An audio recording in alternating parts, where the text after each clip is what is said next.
Bonjour, Tamara Indigenous, Galbe First Nation.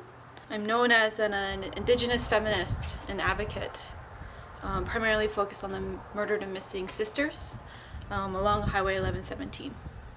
There's still a belief and understanding that we are invisible, that we don't have a heart, a mind, and a body in our spirit, that this country doesn't understand the impact and the historical trauma from residential school to the Indian Act that their governments and their systems and their institutions have inflicted on our people.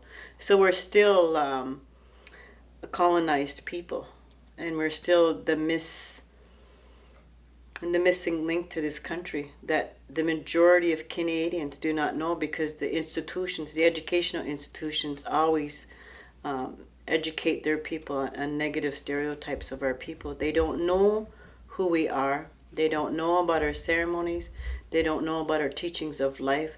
They don't know about our teachings of the honor of women and children. They don't know that. And so the government and the institutions have all the power over media, over health, over education. It's the education system that is also continues to feed that negative impact about who we are as Aboriginal women and as Aboriginal people. I guess that it's expected that, women who live, and especially First Nations women who are living at-risk lifestyles, are their murders and their deaths are dismissed, because it's supposed to happen. It's what happens in those cycles of abuse and addiction and poverty, but nobody really looks at the sort of cultural or historical context for I guess that contribute to these events and these tragedies.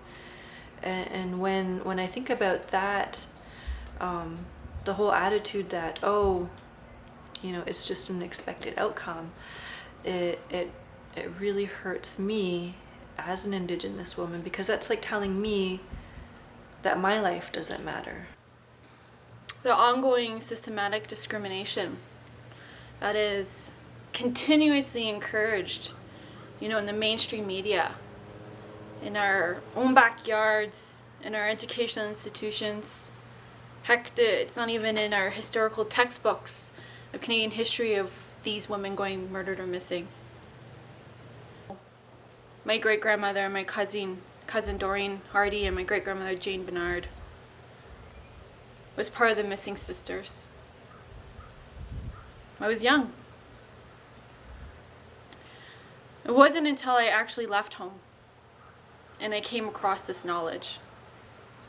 Knowing the fact that my family's case is silent,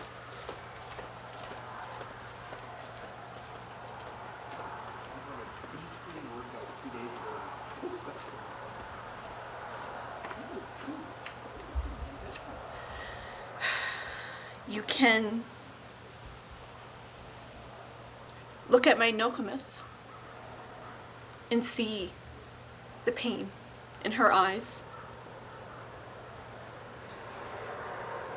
You can feel the hurt. Didn't do any further investigation, even though there was a description of the mail, the car, where they were picked up.